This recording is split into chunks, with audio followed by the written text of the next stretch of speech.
Hello, ladies and gentlemen. Thank you all for coming along here to the Sydney Opera House today for what's going to be a fascinating hour of discussion. I want to also welcome the live streaming venues around the country: Blacktown City Libraries, Riverside Theatre Parramatta, the Museum of the Riverina in Wagga Wagga, Fire Station Arts Centre in Dubbo, Casula Powerhouse Arts Centre, the Brisbane Powerhouse Queensland, and Horsham Regional Art Gallery Victoria. Thank you all for tuning in today and to listening again. Thank you all for being here. Our guest today is a Pakistani-born writer, thinker, journalist, a man, of course, who is known to all of you today for being one of the more provocative writers and thinkers in the world today. Tariq Ali has said that the 21st century, he fears, is going to be a very long century. I fear that he's right. We're 15 years in, and already we are witnessing the ripples of the rise of China, the waning of the United States, crisis and chaos across Europe, to the point where many are wondering whether the European Union as an entity, as an idea, as an experiment, will indeed survive. An age of austerity, of global financial crisis, an age of the rise of religion and religious conflicts, the rise of Islamic State throughout the Middle East. All of that we are grappling with, and we are 15 years only into this century. It's a century that, if according to the pessimists, could be a century of terrible bloodshed, in fact, to dwarf even the 20th century. Tariq Ali is going to navigate us through what may lie ahead, the challenges that we now face, and what he sees as the failings of our political systems, our political leaders, and what an eventual solution or outcome may be to try to right the challenges and failings that he sees right now. Ladies and gentlemen, welcome Tariq Ali.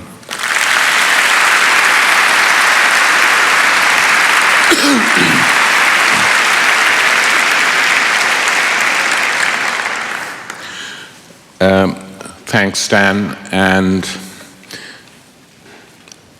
I'd like to start by just saying how nice it is to be in this hall again.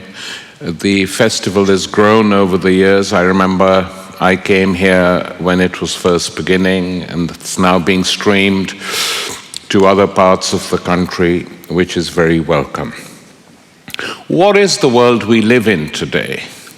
This world, if we look at it analytically and in a hard-headed way, the world we live in this century is the result of something that happened in the late 90s, early 90s rather, when what had dominated the 20th century for 70 years, the Russian Revolution and its aftermath, imploded. The Soviet Union imploded. The old Tsarist empire, which had been Sovietized, came to an end. China embarked on a fairly clever new economic policy with the backing of the Chinese state. And I think it's important to understand that without the intervention of the Chinese state and the Chinese Communist Party, this economy would not have developed as rapidly as it did and reached the apex today, where it dominates the world market.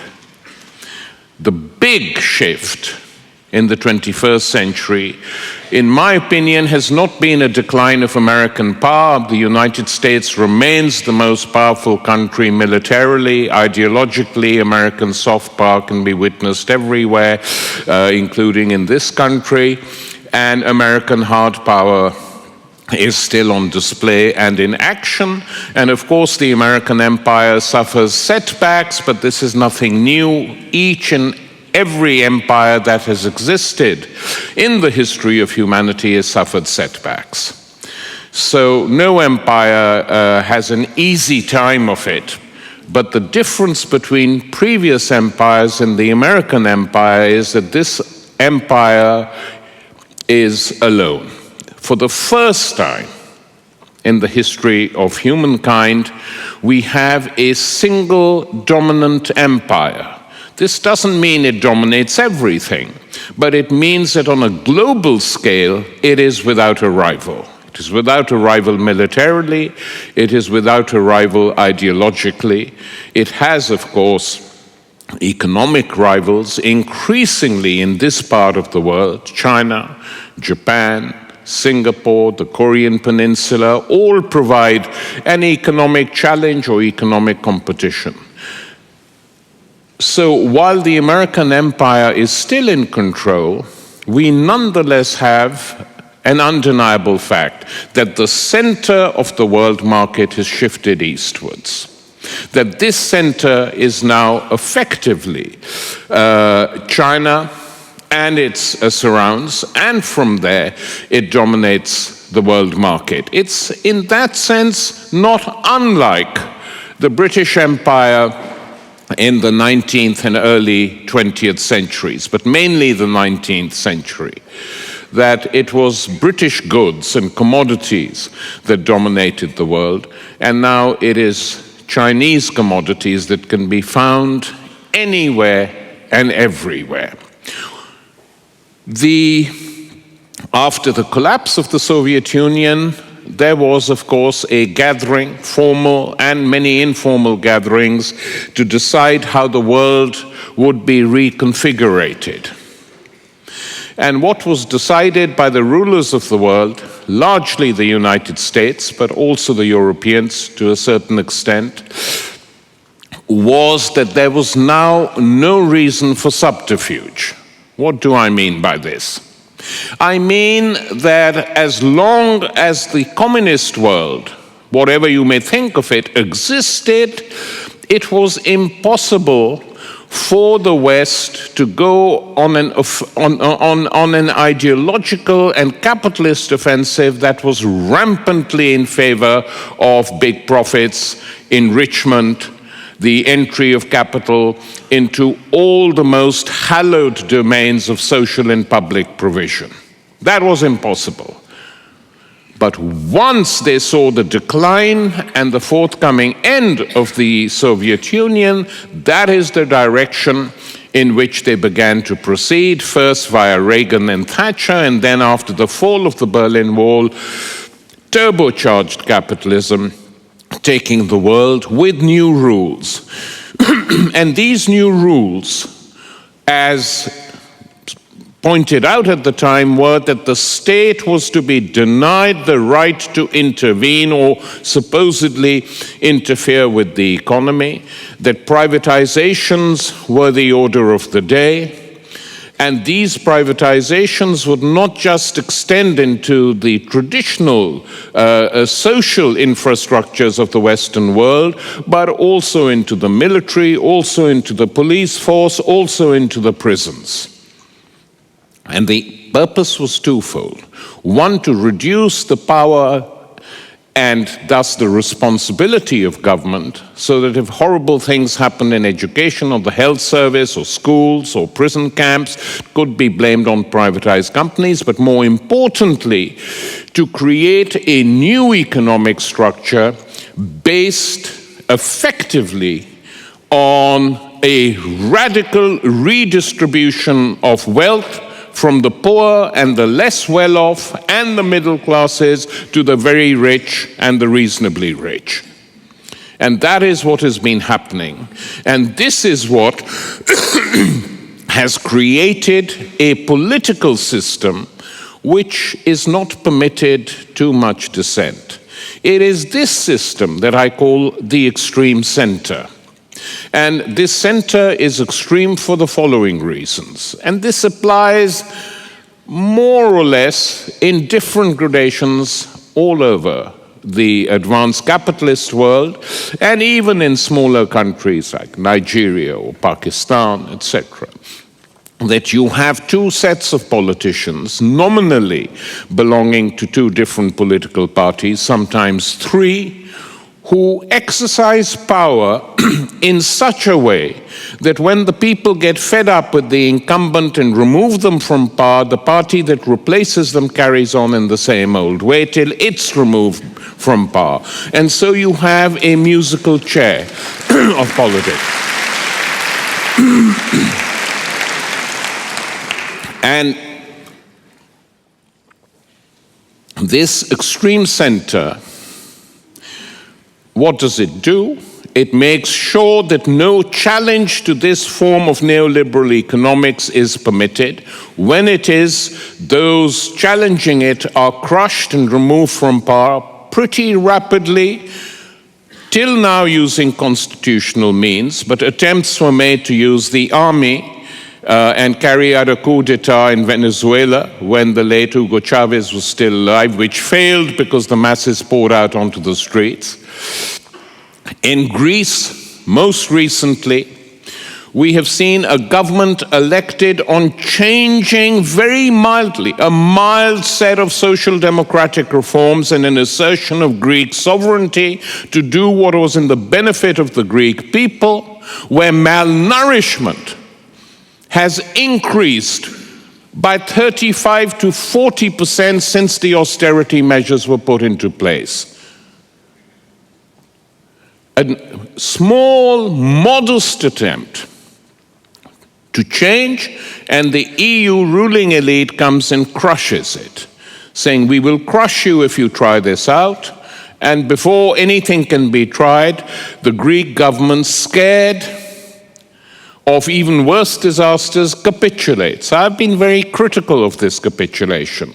And in fact, a number of economists, American economists, Joseph Stiglitz, Paul Krugman, have also in their own ways been critical of the Greek government for capitulating so rapidly, because what that does is remove the chance in Europe temporarily from any other government attempting the same. It was the dominoes effect that they feared. And so they crushed this example. And of course, the result will be, I think, in a few weeks' time, that Greece will elect a right-wing government again, since the last one turned out to be such a disaster. I hope not, but I think that will happen. So all these actions, the way they behave, unify these governments. What else unifies them, till recently in Europe, is the whole idea of fortress Europe, of keeping migrants limited to the European countries, members of the European Union, and new laws and rules were put into place to keep people away. And immigration has thus become a major point of debate all over the world. Donald Trump, no one laughed? Thanks. Said he wants to expel 11 million illegal immigrants. 11 million, just nonsense. You know, various American cities would collapse were that to happen. A lot of senators and congressmen would have a hard time finding cleaning people. So it's not going to happen, but it's the hysteria which is interesting. In Europe, you've seen what's going on. So we have to ask ourselves, what is this migration they're scared of? Or asylum seekers? Two different sides of the same coin.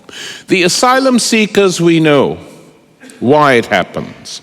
If you go and invade other countries and make wars and destroy their infrastructure, as has happened in Iraq, in Libya, in Syria, in Afghanistan, where there was little of an infrastructure anyway, but the destruction has been huge, people do things that they don't do in normal circumstances, leave their places of birth, the cities where they've grown up, the villages where their families still live, and try for themselves and their children to seek a better life elsewhere.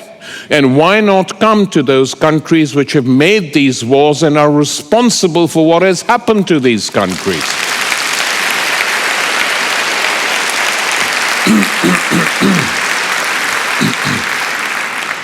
And at last, all the European Union's rules on migration lie burnt on the ground because of one single image, because we live in a world of images. All this has been going on for ages, by the way. Other children have died. But suddenly, one particular image captures Europe. And there's massive protests. I mean, Iceland is a tiny country. Its government said, we will take 50 refugees. And immediately, within 24 hours, 10,000 citizens of Iceland said, we will take refugee families in our houses if necessary.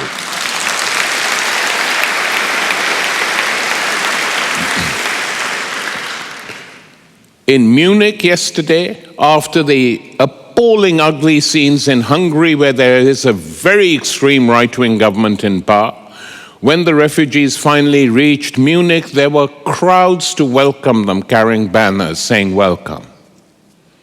So the mood is changing, but also the extreme right is rising. Don't underestimate that. It's good all these people are coming out.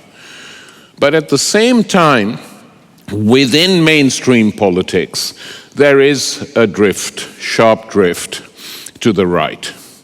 And if I can, with your permission, address the same problems in Australia, it's appalling, really.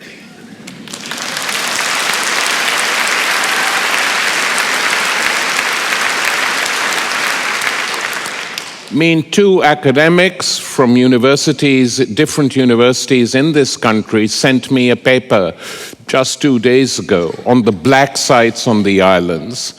And they have irrefutable evidence, some of it presented to the Senate committee, some leaked by whistleblowers, that refugees in these remote islands in Australia are not only being treated appallingly, that one has come to expect, but that some of them are being tortured, that some are being raped, that some who become ill through torture or natural causes are left till the last minute before they are flown to hospitals in Australia, and then one loses sight of them. What happened? Did they survive? Were they sent back? Did they die?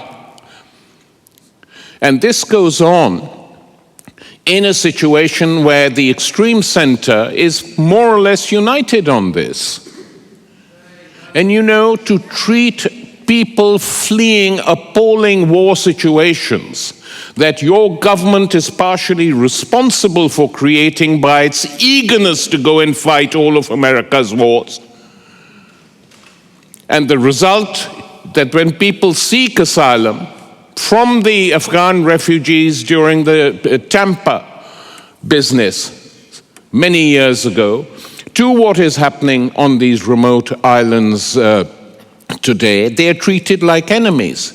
The whistleblower said that many of these privatized companies, which used former military personnel, retired soldiers, paratroopers, I don't know what they're called here, but their equivalents, to deal with the prisoners, dealt with them as enemies. He insists that waterboarding took place, that some were tortured through the means devised by the United States in Guantanamo Bay.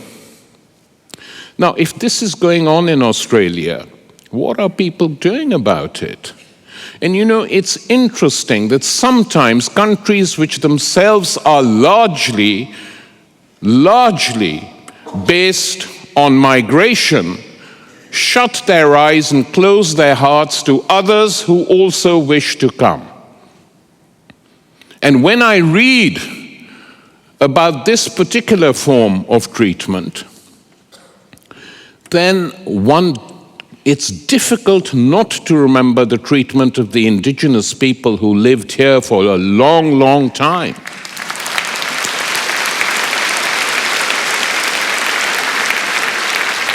The only right Britain had to occupy this country was might. There was no moral right. There was no moral justification, except this was a large empire and it had found what it thought was an empty land. They all say empty land, no one lives there. The Israelis said this when they first formed the state of Israel.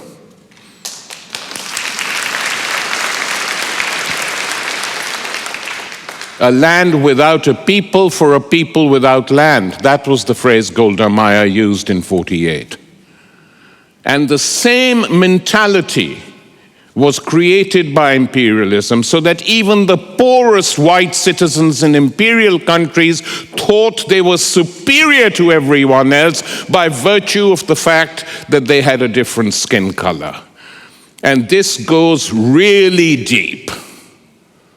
It goes deep in this country, it goes deep in the United States, it goes deep in Germany and in a number of other countries. And we are now preparing here to go to war again in Syria. We're going to go on bombing raids to win an election. There's no other possible reason.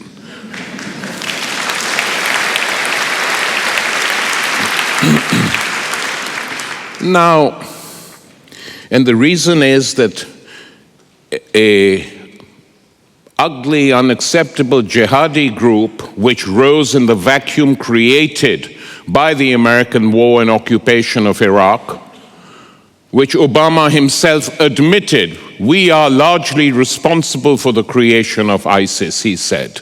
At least he admitted it.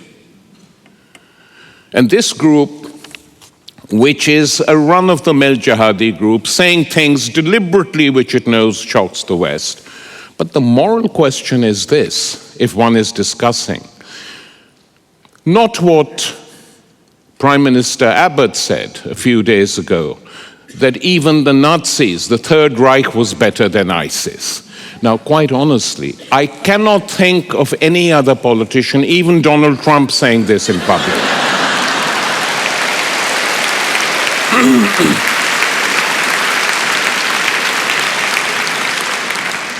A country which occupied the whole of Europe, which obliterated 6 million Jews, which treated Slavs as a Untermensch and underpeople, which wiped out millions of Russians, compared to this tin pot group which is taking advantage of the vacuum created and which won't last that long, in my opinion. You remember Al-Qaeda? Well, this group has overtaken it. Remember going and carrying out the execution of bin Laden? That would solve everything. What has it solved? Nothing. So, in fact, thinking about it, I don't think that even Prince Philip would agree with Abbott on this one.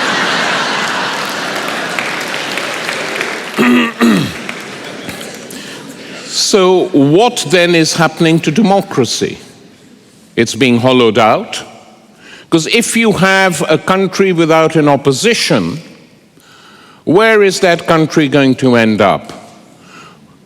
It's going to end up, if nothing happens, with a depoliticized, apathetic population, basically letting politicians do what they want to and changing them now again just to keep them on their toes. But they don't mind being changed like that.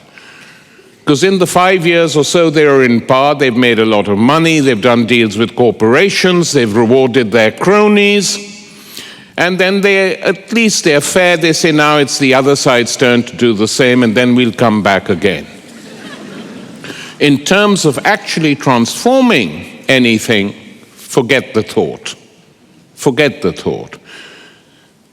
So I want to just talk for a bit about democracy. There is a notion that capitalism and democracy are intertwined, but it's complete nonsense that.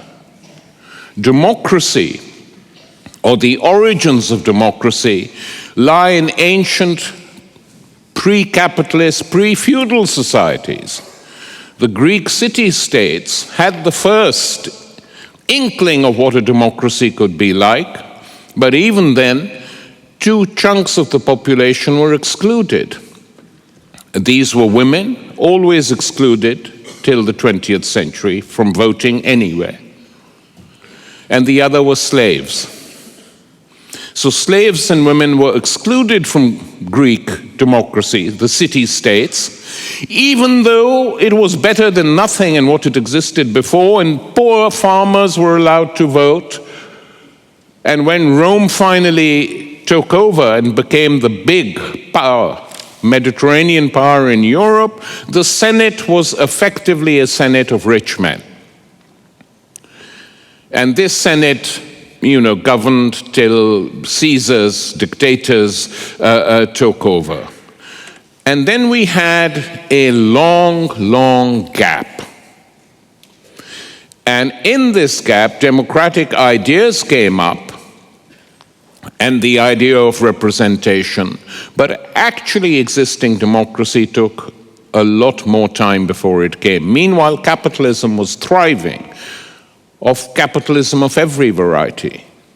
Mercantile capitalism, capitalism of the post-industrial revolution period. And it was huge struggles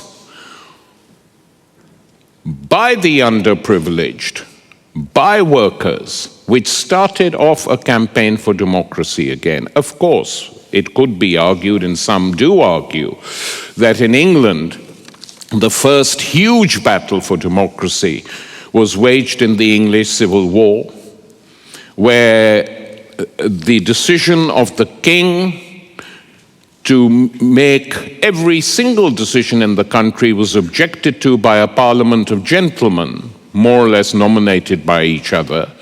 And they objected to the taxes the king was raising, and this became a huge issue as to who ruled England, monarch or parliament, even though the parliament was unrepresentative. And a civil war was fought over it. And as you know, or at least I hope some of you do, that the first country in the world to execute its king was England.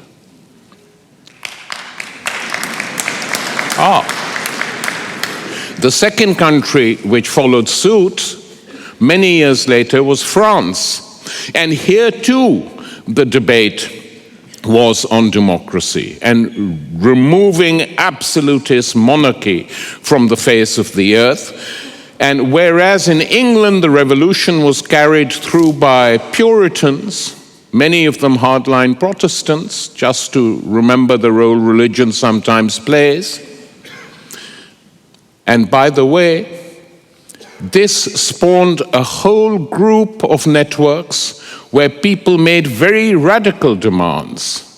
Colonel Rainsborough, strong progressive in the English Commonwealth, demanding that he who has the least property should have the same rights as he who has the most.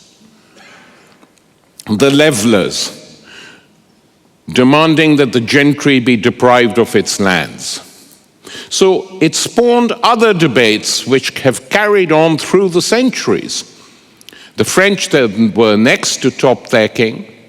And through these struggles, ultimately, in England you had the huge struggles for the reform bills, which improved representation, the Chartist rebellions. In France, you had different mechanisms, but nonetheless, again, improvements in representation. And it wasn't till the end of the First World War that democracy as we know it was introduced with the universal adult franchise. That was when women got the vote, 50% of humanity. But they didn't get it without fighting. The struggles of the suffragettes have, of course, been documented in Britain, in the United States. I think Switzerland gave women the right to vote relatively recently, long after the First World War. And interestingly, as a footnote, the first country in which there was a constitution written and prepared in 1919 by the wife, Queen Soraya, who was the wife of the King of Afghanistan, and they were wanting a more radical constitution. inspired by Kemal Atatürk in Turkey and Lenin in Moscow. And in this constitution, women were given the right to vote. Had that constitution been implemented, Afghan women would have had the right to vote before anyone in Europe or America. But it wasn't implemented because the government was regarded as too radical, and the British Empire next door in India came and toppled it. Another triumph for the empire. So democracy has been a process not directly related to capitalism. And another way we can look at it is today. The capitalism which has gone from here to there in a very brief space of time is Chinese capitalism, without any democracy at all, which doesn't seem to bother any of the wonderful civilized countries who trade with it. China is certainly not worse than ISIS. So the point I'm making is that the struggles for democracy have been political struggles. They have not automatically been tied to capital, except in the 70 years of the 20th century, where this was the one big divide, this and others, that the West wanted to show, the United States and the Europeans wanted to show the Russians and the Eastern Europeans and the communist countries, okay, you have free education, free health, subsidized housing, all these demands. We have them too, not to the same extent as you, but we have them. But unlike you, we have a free press in which critics of all varieties, including people who agree with you, can write regularly in our press and criticize us, and on our radio and appear on our television. You don't have that. And it was a fairly decisive point, actually. And it worked, and it succeeded. But once that system imploded, there was no need to carry on with it anymore. And that is why, if you compare, I mean, many of you still have memories. I know amnesia is encouraged by the state these days. But many of you have memories. And you remember I remember coming here for the first time in the 70s, what the Sydney Morning Herald and The Age were like. They were serious newspapers.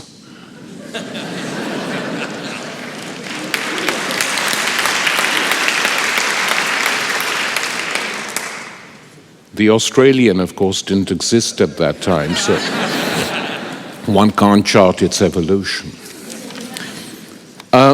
So this is essentially the point I'm making, that the democracy which people took for granted and knew is almost unbeknown to them under threat.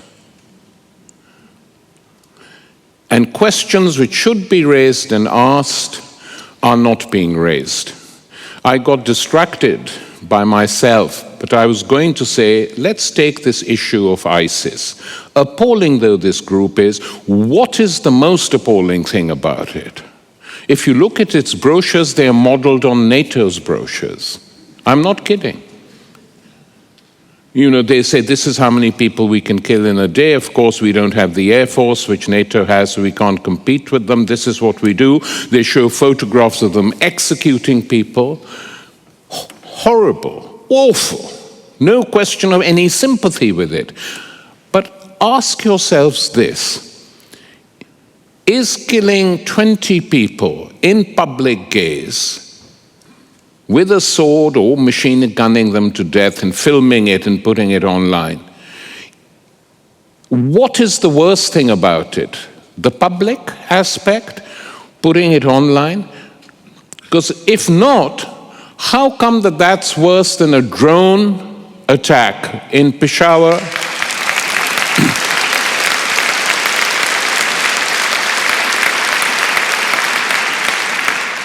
Which kills 56 people, of which possibly 2, maybe, are terrorists, so-called, or members of terrorist groups, and the others are innocent civilians.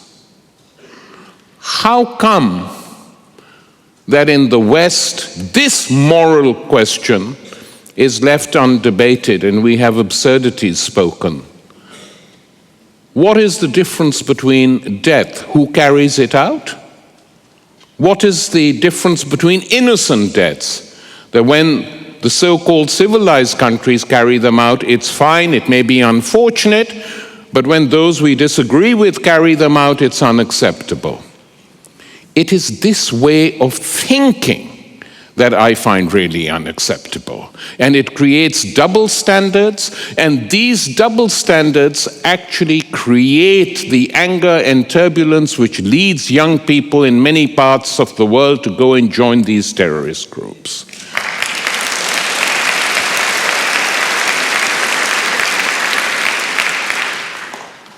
And to say this is not in any way to justify the existence of these groups, but to explain why and how they rise. After all, why didn't they exist 30 years ago? They're linked to what is taking place in a world that is being destroyed. The Arab world created after the First World War is now in a state of destruction. God knows what will emerge from it, but the auguries are not good. And one has to think like that, otherwise this particular history, which we're living through in the 21st century, will carry on repeating itself. And the other thing, which will carry on repeating itself endlessly, is the struggle for a better life, to put it no stronger than that. Where you have now in large parts of the Western world, large-scale youth unemployment, impossible for young people to find cheap housing anywhere, huge property bubbles, and yet everything that caused the 2008 crisis is still going on. Australia missed that crisis because of its links, very close links, trading links with China. That's what saved you. But now China's in crisis too. And you're feeling it more because that is how this system functions. And sooner or later, it will give. And I spoke about the origins of democracy lying in the ancient world and some of the struggles which we still talk about. Small struggles, large struggles, wars, occupations. Sometimes you see and hear, rather, the echoes of history in these struggles. And I will just read out a quote to you just to stress that.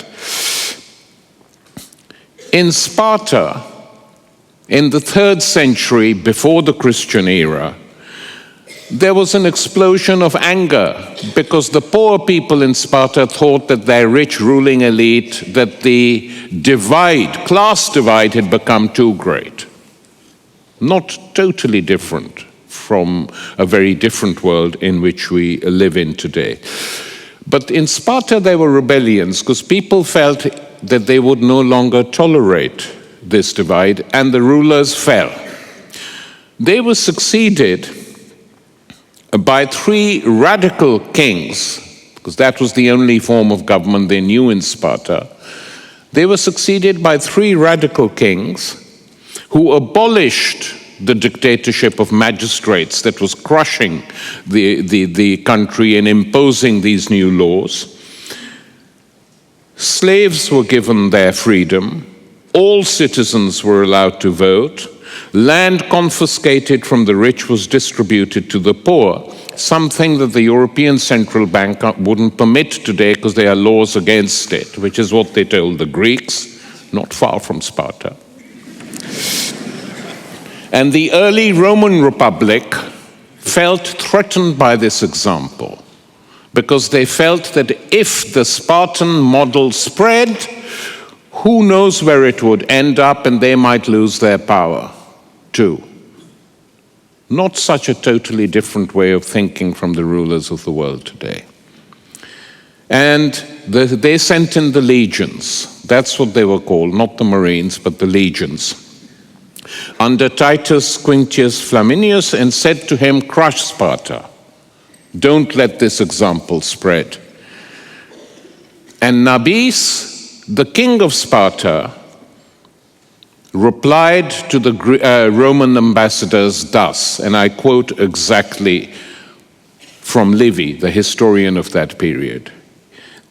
Livy writes that the king sent this message back: "Do not demand that Sparta conform to your own laws and institutions. You select your cavalry and infantry by their property qualifications and desire that a few should excel in wealth and the common people be subject to them. Our lawgivers did not want the state to be in the hands of a few whom you call the Senate, nor that any one class should have supremacy in the state. He believed that by equality of fortune and dignity, there would be many who would voluntarily take up arms to defend their country." Nabis and the Spartans lost, but what they were fighting against was the extreme center in Rome. Thank you.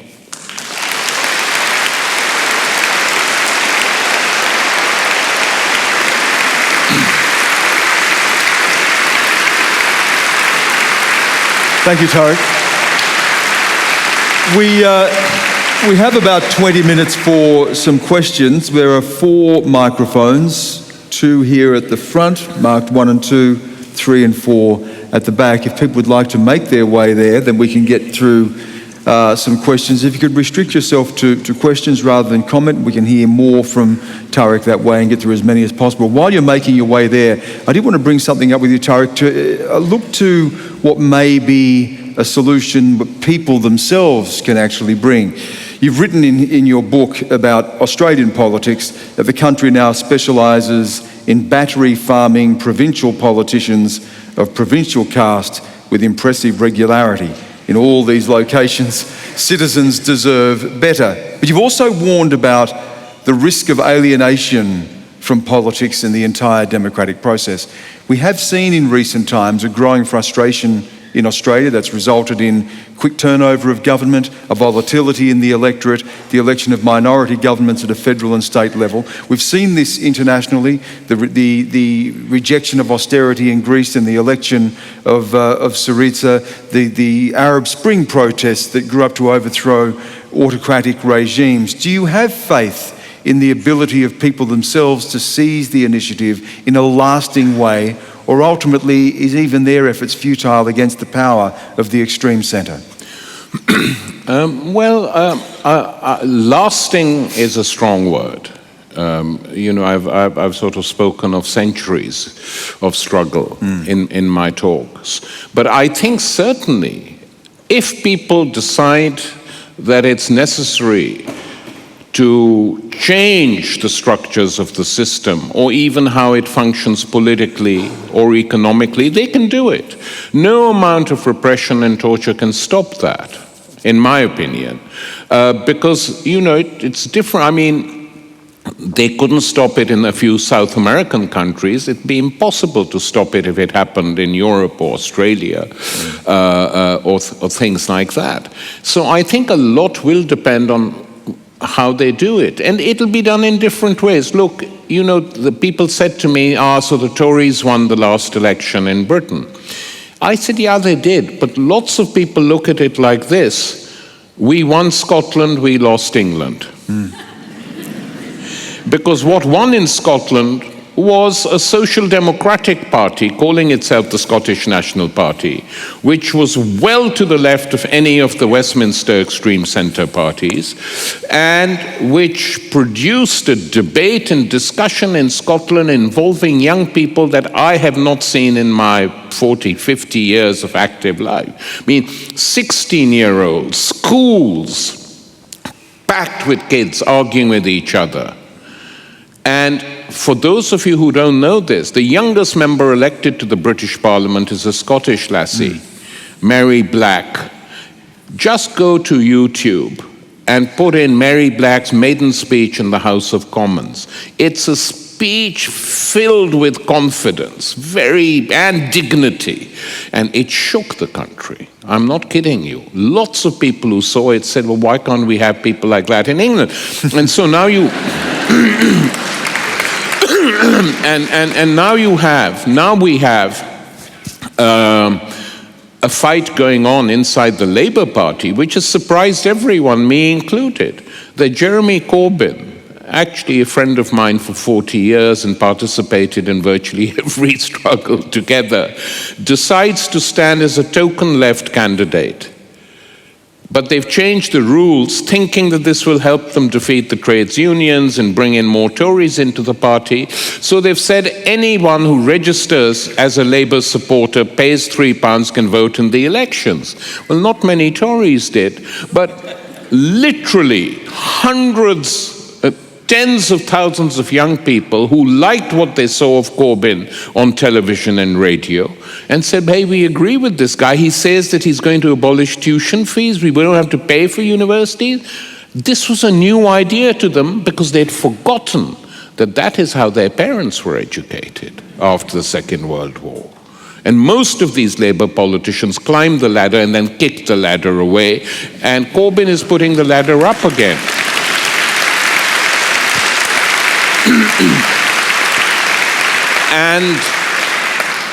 And all the polls are showing him on course to win the leadership of the Labour Party.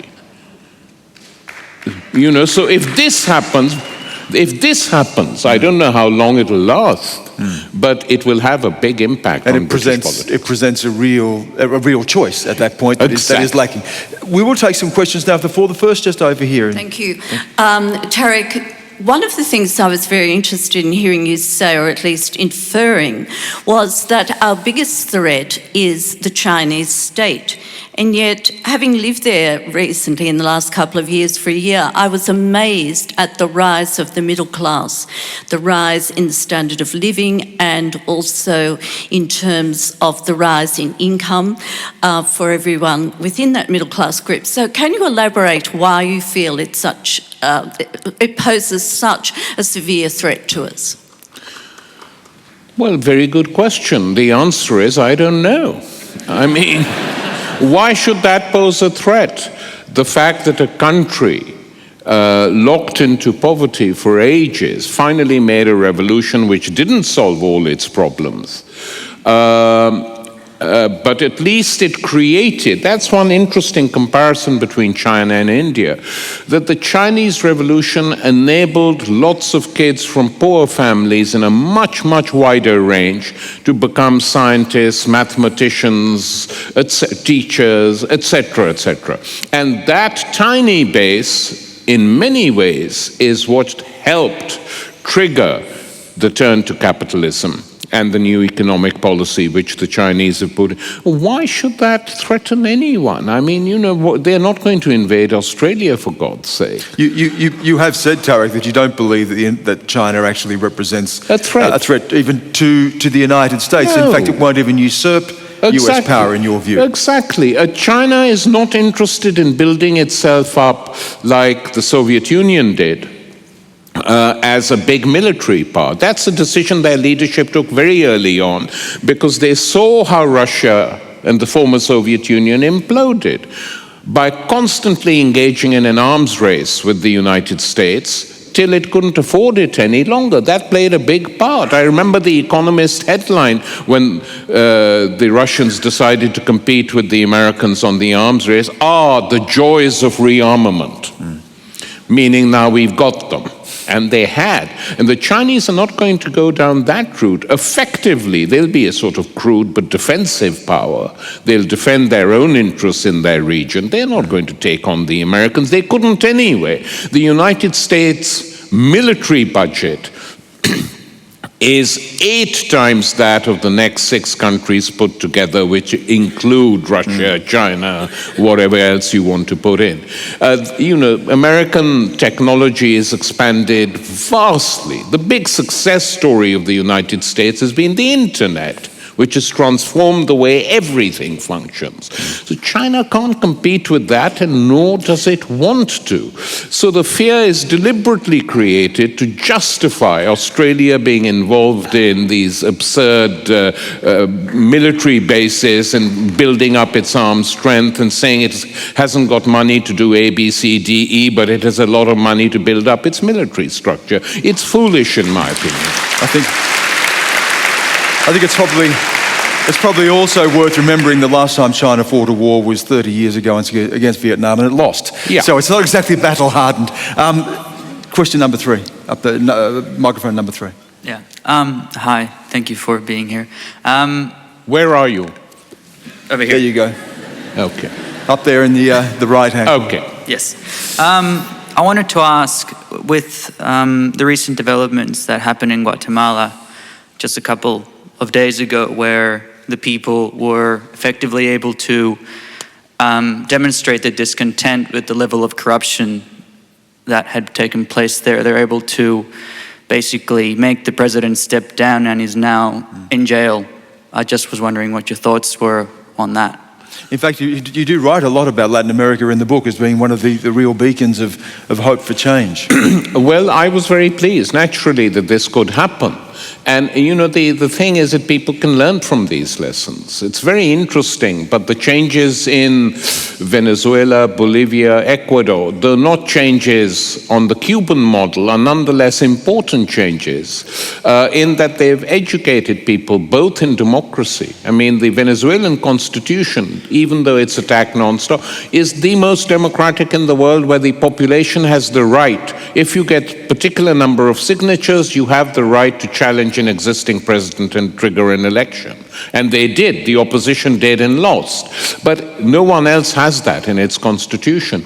So that has had a huge impact on the smaller countries on that continent. And the Guatemalan thing is part and parcel of this radical democracy which we see on that continent, and it's excellent that they've got rid of this corrupt politician. I wish the Mexicans would follow them, because there the corruption is linked to the narco gangs. You know, most of the politicians are also hand in glove with the drug barons and drug lords in that country. And, you know, not to say that Europe and North America and Australia are immune to that particular problem of corruption. You know, there are lots of stories, and of course on different levels. But the fact that the population felt angry enough to do it, that is the big difference with what happens in other parts of the world, that people don't believe in themselves. And in Guatemala, they believed in themselves and their ability to do it, and the repressive forces couldn't do anything. So it's very positive. Yes, Nicole. The convergence this week of the ongoing European refugee crisis, with Jeremy Corbyn being in the ascendancy currently, do you think that he's somehow captured a more global zeitgeist? And do you think that perhaps he could capture the imagination of other Corbyns in Mr. Harper's Canada, for example, and here in Mr. Abbott's Australia? Well, Harper's Canada is a really depressing country.